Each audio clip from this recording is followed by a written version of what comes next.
Twelfth class English. तो देखो, Vistas book चल रही है और जिसका बहुत ही कमाल का चैप्टर हम इस समय पढ़ रहे हैं, जिसका नाम है Evans tries and O level. O level एक एग्जामिनेशन होता है, जैसा कि मैंने पहले ही बता दिया है। और यहाँ पर जो इवांस है वो एक चोर है। वैसे कोई खतरनाक मुजरिम नहीं है वो मेरी तरह बिल्कुल शरीफ है, लेकिन वो चोर है ना। चोर मेरी तरह नहीं है, लेकिन क्योंकि मैं चोर थोड़ी ना हूं। तो वो एग्जाम देना चाहता है O level in German language में, ठीक है। तो ये जेल के अंदर है और जेल के अंदर ही सारे इंतजाम किए गए हैं, सारी पढ़ाई का खर्चा उठाया गया है इसका। अगर ये बाहर होता और बाहर अगर ये पर्सनल कोचिंग लेता, ट्यूशन लेता अपनी उस एग्जाम की तैयारी के लिए, तो इसको बहुत महंगा पड़ता। लेकिन क्योंकि ये जेल में है तो सारा खर्चा जेल वालों ने उठाया है, ठीक है। ऐसा अलाउड होता है। अगर कोई भी कैदी किसी भी तरह की पढ़ाई अपनी पूरी करना चाहता है जेल में रहकर, तो सारा खर्चा गवर्नमेंट उठाती है। बताओ कितना बढ़िया तरीका है पढ़ाई करने का।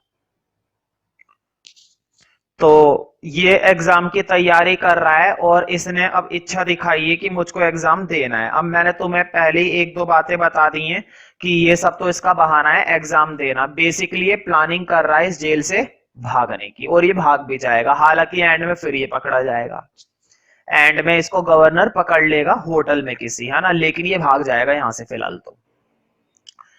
तो समय आ गया है कि इसकी कुछ इंट्रोडक्शन पॉइंट को कंप्लीट किया जाए। जैसा कि तुम्हें आज जो नोट मिला हुआ है उस नोट के अंदर अब इंट्रोडक्शन पॉइंट्स खत्म हो गए। 5 और 6 दो ही पॉइंट्स रिमेनिंग बचे हुए हैं। हालांकि मैंने इंट्रोडक्शन के अंदर बस कुछ खास बातें बताई है, प्रॉपर समरी नहीं बताई है, और प्रॉपर तरीके से तुम्हें समझ में आएगा भी नहीं। इंट्रोडक्शन के अंदर प्रॉपर तरीके से तुम्हें तब समझ में आएगा जब मैं क्या एक्सप्लेन करूंगा, इसकी समरी। तुम देख सकते हो थीम के बाद अब इसकी समरी स्टार्ट हो जाएगी इसी नोट के अंदर, ठीक है। तो अब हम इसकी प्रॉपर समरी पढ़ेंगे। उससे पहले कुछ इंट्रोडक्शन पॉइंट देखते हैं, ताकि कहानी को समझने में और भी ज्यादा हमें क्या मिले, हेल्प, सहायता मिले। सहायता समझते हो ना, जैसे कि हमें बड़े बूढ़ों की क्या करनी चाहिए, हेल्प करनी चाहिए, सहायता करनी चाहिए। करता नहीं है वैसे कोई। पांचवा पॉइंट देखते हैं फिलहाल।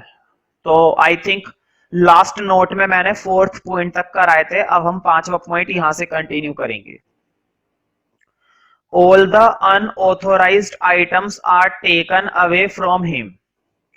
जितने भी अनऑथोराइज्ड आइटम थे, मतलब जब उसका पेपर लिया जाएगा, जब उसका एग्जाम लिया जाएगा इवांस का, तो जितनी भी चीजों से खतरा हो सकता है, मतलब अगर कोई ऐसी चीज है उसके पास जिसका इस्तेमाल वो भागने के लिए कर सकता है, जिसका इस्तेमाल वो दूसरों को हानि पहुंचाने के लिए कर सकता है, उन चीजों को उससे क्या कर दिया गया था, दूर कर दिया गया था। मतलब जो है गवर्नर हर वो सावधानी बरतने की कोशिश कर रहा है जिससे खतरा हो सकता है। वो टेंशन में है। जब तक इसका एग्जाम चलेगा इवांस का, तब तक उसको क्या रहेगी, टेंशन रहेगी। वो बात बात पर कॉल करके मुआयना करता रहेगा, बात बात पर स्टाफ से बातचीत करता रहेगा, बार बार फोन कॉल्स करेगा। बेचारा बड़ा परेशान है। इससे बढ़िया तो आत्महत्या कर ले। चलो खैर। तो जितने भी अनऑथोराइज्ड आइटम्स थे, फॉर एग्जाम्पल जो भी, मतलब जिन चीजों से खतरा हो सकता है, ये चक्कू वगैरह, है ना। हालांकि इवांस, तुम्हें मालूम है इवांस एक सीधा सा बंदा है, बस उसको एक ही बीमारी है, जेल तोड़कर भागने की। बाकी और वो ना तो किसी का खून करता है, ना किसी को परेशान करता है। वैसे कोई दिक्कत वाली बात नहीं, किसी भी तरह का हिंसात्मक काम ये करता ही नहीं है, ठीक है। तो इसके पास वैसे भी कोई अनऑथोराइज्ड आइटम था ही नहीं, लेकिन फिर भी जांच पड़ताल करना तो बनता ही है। तो जो भी अगर बाई चांस था, तो हर एक चीज उससे क्या कर दी गई थी, अलग कर दी गई थी। He is put under a strict invigilation duty by the prison staff. उसको रखा गया था एक सख्त इन्विजिलेशन के अंदर, देखरेख के अंदर। इन्विजिलेशन मतलब देखरेख, देखरेख मतलब निगरानी में, कैमरे वगैरह। और जगह जगह प्रिजन का क्या आया हुआ था, स्टाफ आया हुआ था, पुलिस ऑफिसर आए हुए थे, कुछ ऑफिसर बाहर से बुलवाए गए थे। याद है ना, मैंने कैरेक्टर्स बताए थे। इसकी देखरेख करने के लिए, इस पर नियंत्रण रखने के लिए कि ये कुछ गड़बड़ ना कर दे इवांस, तो इसकी देखरेख के लिए पूरा का पूरा जो प्रिजन का स्टाफ था वो लगा हुआ था। अब तुम समझ सकते हो इसकी वैल्यू कितनी है। वैल्यू मतलब इसके दिमाग की वैल्यू कि कितना चालू है। कुछ भी कर लो, इसको भाग जाना है, कोई फर्क नहीं पड़ता इसको। ये जो स्टाफ घूम रहा है ना, ये खुद लेकर जाएगा इसको बाहर। The governor goes on making inquiries at every short interval. हर थोड़ी थोड़ी देर के बाद गवर्नर क्या कर रहा था, इंक्वायरी कर रहा था। वो बार बार फोन कॉल्स करेगा, स्टाफ को फोन कॉल्स करेगा, ऑफिसर को फोन कॉल्स करेगा कि सब कुछ ठीक ठाक चल रहा है ना, इवांस रूम के अंदर है ना, इवांस एग्जाम दे रहा है ना, इवांस ने कोई गड़बड़ तो नहीं करी ना, सब कुछ ठीक है ना। बेचारा बड़ा परेशान है, खाना भी नहीं खा पा रहा है। बार बार छोटे छोटे इंटरवल के बाद वो कॉल कर रहा है, इंक्वायरी कर रहा है। ठीक है। Governor, the examination passes smoothly. Examination चल रही है, ठीक है, स्मूथली, कोई दिक्कत वाली बात नहीं है। But Evans pretend to be the bleeding person. अब देखो, अब तुम सोच रहे होंगे ये लाइन एकदम से कहां से आ गई, तो मैं पहले बता रहा हूं ये इंट्रोडक्शन पॉइंट है, कंप्लीट समरी नहीं है। एग्जाम चल रहा था, चलते चलते जब एग्जाम खत्म हो गया तो उसने खुद को क्या प्रदर्शित करा, bleeding person. Bleeding person, bleeding मतलब एक ऐसा व्यक्ति जिस पर क्या निकला हुआ है, खून निकला हुआ है। मतलब कि गर्दन के आसपास खून निकल रहा है, मतलब ऐसा लग रहा है कि गर्दन पर किसी ने क्या कर दिया है, चक्कू मार दिया है। ठीक है। और ब्लीडिंग पार्सन, पार्सन का मतलब होता है एक ऐसा व्यक्ति, पुरोहित। जैसे हमारे हिंदुओं में क्या होते हैं, हिंदुओं में जैसे हमारे यहाँ पर साधु संत होते हैं, है ना, बाबा टाइप लोग होते हैं, उन्हें कहते हैं पार्सन। लेकिन क्रिश्चियनों में क्या बोलते हैं, क्रिश्चियन में प्रीस्ट बोलते हैं, प्रीस्ट बोलते हैं या पार्सन बोलते हैं। ऐसा कोई व्यक्ति जो साधु संत होता है, तो उसने खुद को क्या प्रदर्शित करा कि मैं एक पार्सन हूं और मेरे ऊपर क्या लगा हुआ है, चक्कू, मरा मतलब जख्मी हूं। वो खुद को ऐसे प्रदर्शित कर रहा है। ठीक है। समझ में नहीं आ रहा होगा बीच में मैं बोलने क्या लग गया, प्रिजन कहां से पार्सन कहां से आ गया, खून कहां से लग गया। इंट्रोडक्शन पॉइंट है, अगर मैं इसको प्रॉपर समझाऊंगा तो कहानी खत्म हो जाएगी। ये बातें मैं बताऊंगा तो मैं समरी के अंदर, यहां पर नहीं बता सकता। ठीक है ना। बताने को बता भी दूं, बिना टेक्स्ट के प्रॉब्लम होगी, टेक्स्ट होना बहुत जरूरी है, वो टेक्स्ट तो मैं समरी में मिलेगा। अब ये सब क्या हुआ, ये सारी बातें भी थोड़ी देर के लिए स्किप कर दो कि ब्लीडिंग, खून वगैरह ये सब क्या है ना। 6th पॉइंट पर आ जाते हैं। मैंने पहले बताया था टिपिकल स्टोरी है। He is taken to hospital, उसको हॉस्पिटल ले जाएगा, भाई खून निकल गया है, इलाज के लिए हॉस्पिटल ले जाया। अब मैं तुम्हें एक राज की बात, चलो अभी रहने दो, अगर मैंने अभी बता दिया तो खेल समझ में नहीं आएगा फिर। He is taken to hospital, जो जख्मी हो गया था, जो पुरोहित जख्मी हो गया था ना, जिसकी खून निकल रहा था, उसको हॉस्पिटल ले जाया गया। ऑफिसर लेकर जा रहे हैं उसको खुद हॉस्पिटल। जो पुलिस ऑफिसर थे जो देखरेख कर रहे थे इवांस की, वो खुद उसको हॉस्पिटल लेकर जा रहे हैं। अब एक यहां पर खास बात बता देता हूं, ये जो जख्मी इंसान है ना, जिसको मैं पार्सन कह रहा हूं, जो पुरोहित है, जो साधु संत है, ये और कोई नहीं, ये इवांसी है। अब कहानी में क्या हुआ, एकदम से क्या हुआ, खून कहां से आ गया और ऐसा कैसे लगा कि वो एक जख्मी इंसान पुरोहित था जबकि वो इवांस था, और ऑफिसर उसे खुद लेकर जा रहे हैं बिना ये देखे कि वो इवांस है। ठीक है। तो पूरी कहानी तभी समझ में आएगी जब समरी में पढ़ूंगा। अब मैंने बता दी है मेन बात। But for all his careful and cunning strategy, लेकिन फिर भी सारी केयरफुल और कनिंग स्ट्रेटेजी, स्ट्रेटेजी का मतलब होता है रणनीति, किसी भी काम को करने का एक तरीका। कनिंग का मतलब होता है चालाक, बहुत ही तेज, बहुत ही शार्प, बहुत ही कमाल की। मतलब इतनी कमाल की रणनीति होने के बाद भी he is arrested by the governor in a hotel, उसको अरेस्ट कर लिया गया था होटल में। पहले तो ये भाग जाता है, जेल तोड़कर भाग जाएगा, लेकिन जब ये अपने साथी से किसी होटल में मिल रहा होगा ना, तो गवर्नर इसे वहां पर भी पकड़ लेगा दोबारा से। मतलब कहानी के एंड में ये फिर पकड़ा जाएगा। इसी कहानी के अंदर ये जेल तोड़कर भागेगा और भागने के बाद किसी होटल में जाके रुकेगा और उस होटल में गवर्नर इसको फिर से पकड़ लेगा। Even then he succeeds to slip out from the clutches of the gullible governor. गुलिबल का मतलब होता है साधारण, मतलब गवर्नर जो है इतना ज्यादा चालाक नहीं था, जितना ज्यादा चालाक कौन था, इवांस था। तो गुलीवल का मतलब होता है सीधा साधा व्यक्ति, जिसको आसानी से क्या बनाया जा सकता है, मूर्ख। तो गवर्नर को मूर्ख बनाकर वो उसकी क्लचेस से भाग गया। क्लचेस का मतलब होता है पकड़, नियंत्रण, कंट्रोल। गवर्नर को मूर्ख बनाया और गवर्नर को मूर्ख बनाकर ये इवांस बहुत ही ज्यादा आसानी से भाग गया। क्लचेस का मतलब कंट्रोल और गुलीवल का मतलब एक तरीके से सीधा गवर्नर। वैसे तो गवर्नर सीधा नहीं था, गवर्नर काफी चालाक था, लेकिन इवांस उसका भी बाप था। फिर भाग जाएगा, पकड़ लो इसे होटल में, जहां मर्जी पकड़ो, इसको भाग जाना है। तो वो कामयाब हो गया भागने में। तो ये थे कुछ इसके इंट्रोडक्शन पॉइंट्स। और बेसिकली पूरा का पूरा चैप्टर किस बात पर बेस्ड है, चैतन्य पर। चैतन्य, चैतन्य मतलब हर एक इंसान की जो बुद्धि होती है, विट होता है, WIT, विट। बुद्धि से भी ऊपर होता है विट, चैतन्य। एक होता है माइंड, एक होता है इंटेलिजेंस, उन सबसे नीचे होती है एजुकेशन। एजुकेशन, माइंड, इंटेलिजेंस और सबसे ऊपर होती है विट। विट का मतलब होता है चैतन्य। जहां पर एजुकेशन खत्म हो जाती है, जहां पर तुम्हारा ब्रेन खत्म हो जाता है, जहां पर तुम्हारी इंटेलिजेंस खत्म हो गई है, वहां पर तुम्हारा क्या काम आएगा, वहां पर तुम्हारा विट काम आएगा। तो ये चैप्टर पूरा का पूरा किस पर बेस्ड है, विट पर।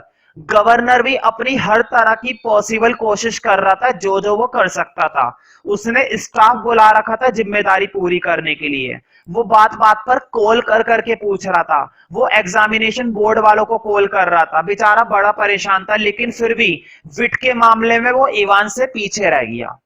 उसने अपनी एजुकेशन, उसने अपना ब्रेन और इंटेलिजेंस सब लगा दिया, लेकिन विट के मामले में वो इवान से क्या रह गया, पीछे रह गया। तो यहां पर विट की लड़ाई दिखाई गई है इंटेलिजेंस के साथ।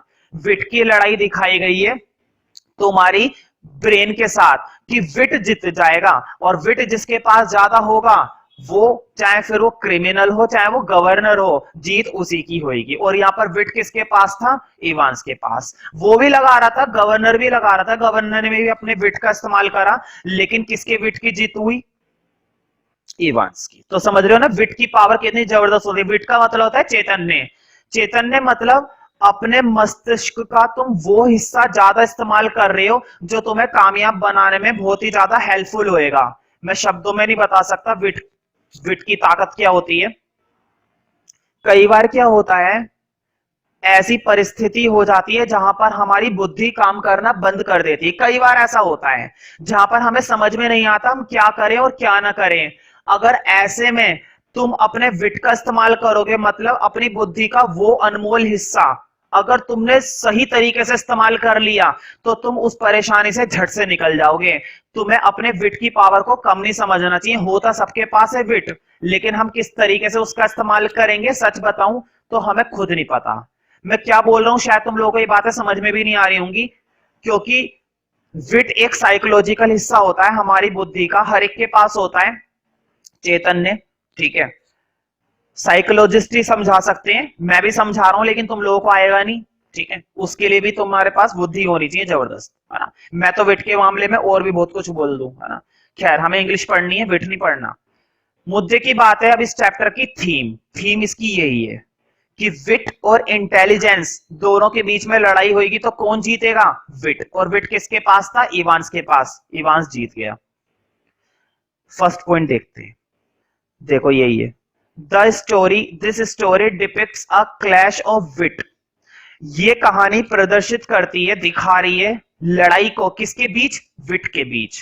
कि अगर चैतन्य के बीच में लड़ाई होती है तो कैसे जीतेगा कोई, between a criminal and law enforcing authorities.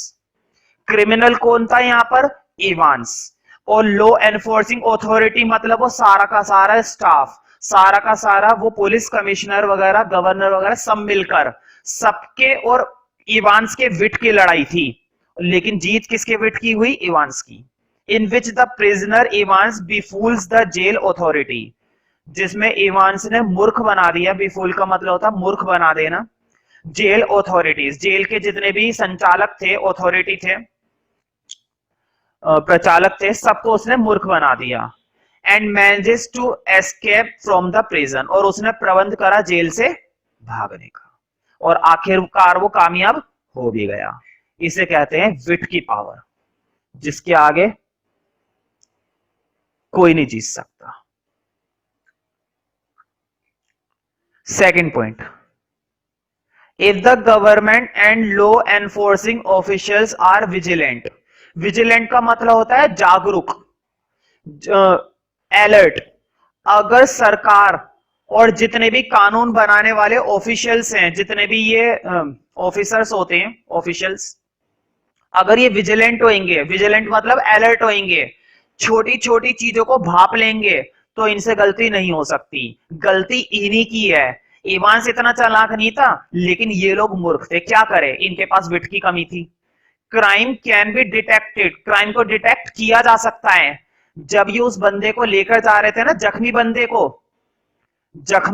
को लेकर जा रहे थे, चलो खैर अभी मैं बता नहीं रहा, कहानी के अंदर ही बताऊंगा जब तुम्हारे सामने सीन प्रदर्शित किया जाएगा। And criminals can be booked, तो क्रिमिनल्स को पकड़ा जा सकता है। मतलब अगर हम छोटी छोटी चीजों पर अलर्ट रहेंगे, छोटी छोटी चीजों को बारीकी से देखेंगे, तो किसी भी तरह का क्रिमिनल हमारे से बच नहीं सकता, हम हर तरह के क्रिमिनल को पकड़ सकते हैं।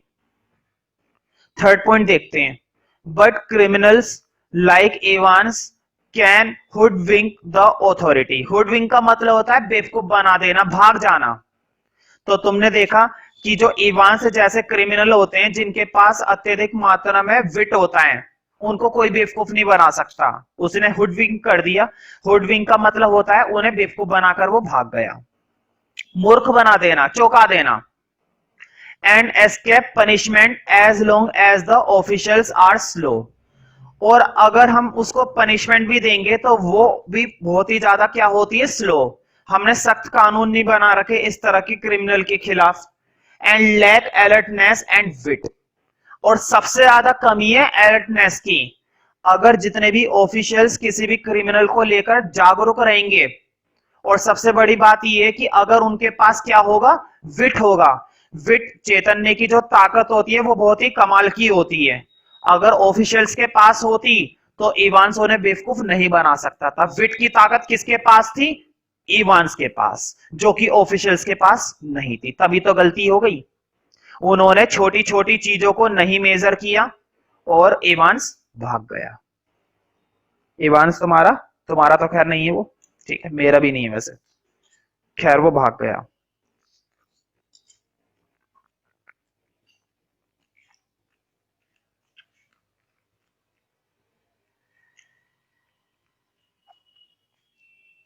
तो चैप्टर की थीम बेसिकली विट के ऊपर है।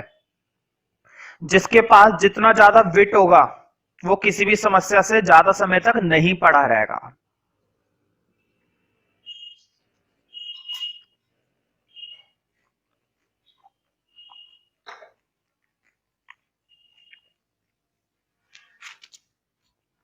तो अब देखते हैं इसकी कुछ समरी। अब तुम्हें प्रॉपर तरीके से समझ में आएगा कि आखिर इसने किस तरीके से प्लानिंग करी, आखिर क्या था जिसने इसे भागने में मदद करी। क्या करी भाई, मदद। मदद समझते हो ना, जो तुम लोग किसी की करते ही नहीं हो।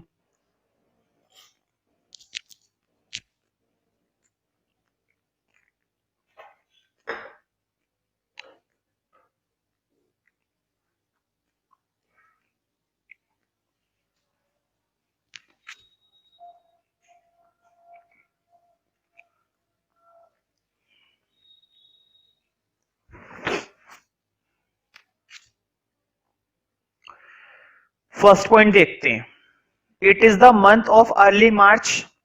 मार्च, मार्च की स्टार्टिंग है, अर्ली मार्च, या फिर फेब्रवरी है, ठीक है।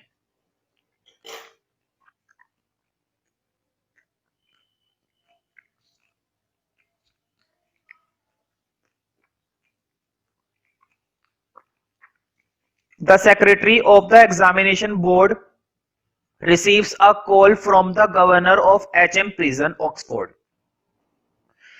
तो गवर्नर सबसे पहले एग्जामिनेशन बोर्ड में कॉल करता है सेक्रेटरी को, बताता है कि ऐसे ऐसे हमारे जेल में एक कैदी है इवांस, उसने अपनी इच्छा दिखाई है ओ लेवल एग्जामिनेशन देने की, तो क्या आप उसका एग्जाम ले सकते हैं जेल में?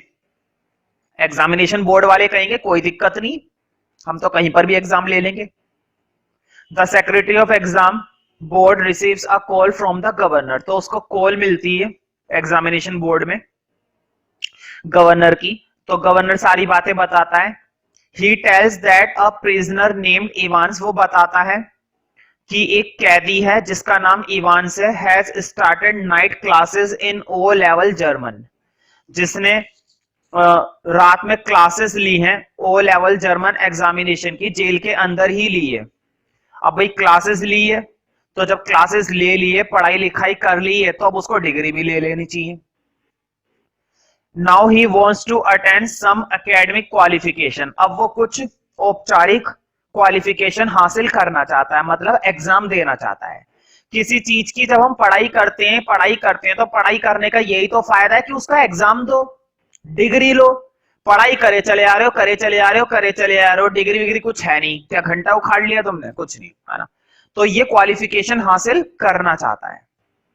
अब सेक्रेटरी बताएगा ठीक है कोई बात नहीं, हम लेंगे exam. The secretary replies that there is no need to worry, तो सेक्रेटरी जवाब देता है, एग्जामिनेशन बोर्ड का सेक्रेटरी कॉल पर है, फोन पर, तो वो बोल रहा है नीड नॉट टू वरी, इसमें परेशान होने वाली कोई बात नहीं है। All the necessary forms and other requisite material will be sent, जितनी भी जरूरी कागजात हैं या जितना भी जरूरी मटेरियल है भेजा जाएगा, सब भेजा जाएगा, सब मिलेगा। They will give him a chance, हम उसको एक मौका देंगे, दिया जाएगा उसको मौका। ही इंक्वायर्स अबाउट इवांस, अब वो इवांस के बारे में पूछते हैं, वही कैदी है। सेक्रेटरी को थोड़ी तो टेंशन होगी ना कि कहीं वो खूंखार कैदी तो नहीं है, कहीं वो खून तो नहीं कर देता, कहीं वो हिंसात्मक कार्य तो नहीं करता, कहीं वो लोगों को मारता तो नहीं है। तो तुम्हें मालूम है गवर्नर क्या बोलेगा? नहीं, बिल्कुल भी नहीं, बड़े ही शांत स्वभाव वाला व्यक्ति है, कोई चक्कू नहीं रखता, कोई बंदूक नहीं, लेकिन एक बीमारी है भागने की। ही, तो वो सारी बातें पूछता है इवांस के बारे में सेक्रेटरी।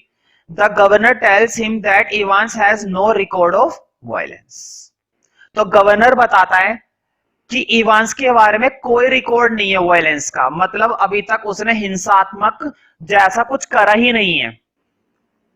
बहुत ही शांत स्वभाव वाला, बहुत ही अच्छे मिजाज का लड़का है, ज्यादा एज भी नहीं है उसकी, मेरी तरह स्मार्ट है, ठीक है। लास्ट पॉइंट देखते हैं भाई इस नोट का। Rather he is an amusing fellow, फिर भी वो एक चौंकाने वाला व्यक्ति है। कैसे चौंकाने वाला व्यक्ति है? उसको भागने की लत है।